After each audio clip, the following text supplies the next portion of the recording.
तो आप बार बार उनका एक तो शुक्राना किया कीजिए कि जो दिया है इस काबिल हम नहीं थे, और जो दिया हुआ है वो सदा हमारे साथ रहे, पास रहे, उसके लिए आपकी कृपा हमें बहुत जरूरी है। वो सदा हमें हमारे ऊपर बनी रहे और आपकी कृपा से ही हम सराबोर होते रहें, यही हमारे जीवन का एक लक्ष्य होना चाहिए। सत्संग जरूर सुना करो। ये बात बात दिमाग में बहुत सारी बातें जो चलती है ना, ये ऐसे ही नहीं चलती, क्योंकि मस्तिष्क कहते खाली मन शैतान का घर।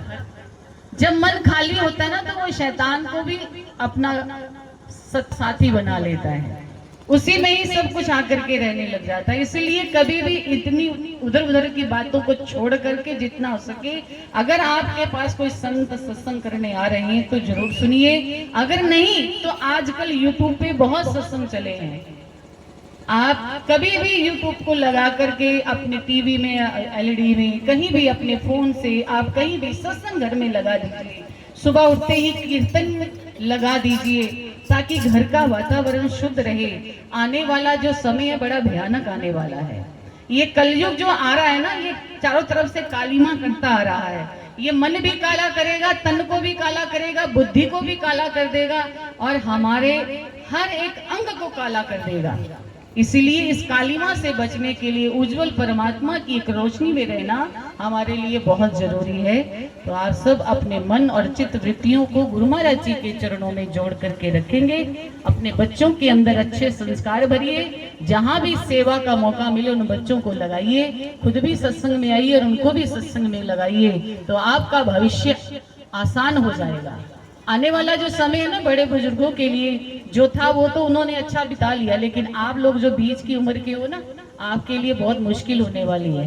क्योंकि जो आज आप अपने हाथों से बो दोगे ना, उसी को ही आपने पाना है। अगर आज आप आम का पेड़ लगाओगे तो थोड़े दिन बाद उसी आम को रस ले लेकर के चूस चूस के खाओगे, और अगर आज बबूल का पेड़ लगा दोगे तो कांटों से झुलस जाओगे। इसलिए अपने बच्चों को शुरू से ही अच्छे संस्कार दीजिए।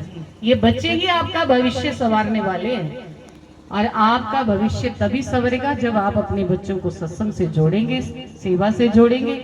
आजकल पढ़ाई की तरफ ज्यादा जोर दिया जाता है। हम कहते हैं जरूरी है पढ़ाई, लेकिन पढ़ाई के साथ साथ अच्छे संस्कार भी दो बच्चों को, ताकि वो बाहर कॉलेजों में जाकर के एक दो को तो सुधार ही दे, खुद ना उनमें लिप्त हो जाए।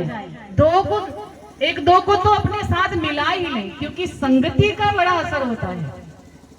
संगति जो कुसंगत होती है ना, कोयले की खान की तरह होती है। आपके बच्चे के अंदर अगर संस्कार आज नहीं डालोगे ना, आप सोचते हैं कि मेरा बच्चा बड़ा गुणी है, आपके घर में रह रहा है, लेकिन जब कॉलेज आएगा, कुसंगत में मिलेगा, तो जैसे ही कुसंगत कोयले की खान, उसमें आप हाथ ना भी लगाओ, कोयले को ना भी उठाओ, तो भी आपके कपड़े काले हो जाएंगे।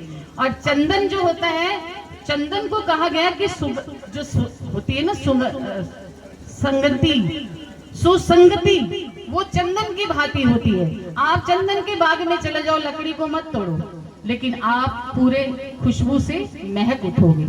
ऐसे ही सुमति और कुमति जो इंसान के जीवन में आती है वो भी जरूरी है, और उस पर ध्यान देना, और संगत और कुसंगत की तरफ भी ध्यान देना बहुत जरूरी है। सुसंगत हमेशा अपनी अच्छी रखना, और बच्चों की तरफ भी ध्यान देना कि बच्चे कहाँ जाते हैं, कहाँ बैठते हैं, किसके साथ खेलते हैं। कहीं ऐसा तो नहीं छोटे छोटे बच्चे अभी से ही कुसंगति में पड़ रहे हैं। अपने बच्चों की तरफ पढ़ाई के साथ साथ संस्कार का भी पदारोपण कीजिए। उनके अंदर ऐसा बीज बो दो कि वो बड़ा होकर के भी गुरु दरबार से जुड़ा रहे, और उसके मन में हमेशा लालसा रहे कि मैंने सेवा ही करनी है, मुझे कहीं और नहीं जाना।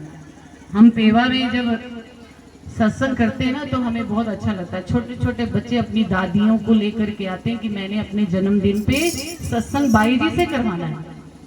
जब ये छोटे बच्चे कहते हैं ना, तो हमारा हृदय खिल जाता है। हम सोचते हैं कि कुछ तो हमने किया, सत्संग का असर कुछ तो बच्चों पर पड़ा।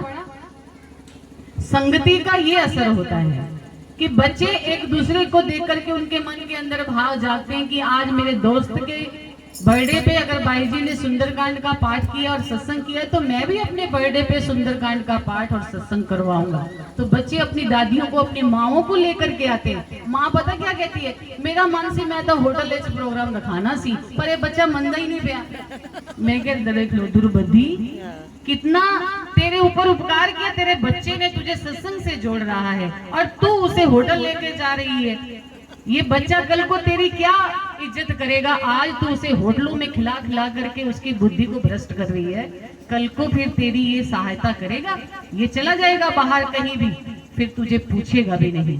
आज ही अगर इसको संभाल लोगे, आज ही सत्संग में इसे लेकर के आओगे और इसका कहना मान करके सत्संग करवा लोगे, तो कल को आपको दुखी नहीं होना पड़ेगा, क्योंकि बच्चे ही आप लोगों का भविष्य बनने वाले हैं।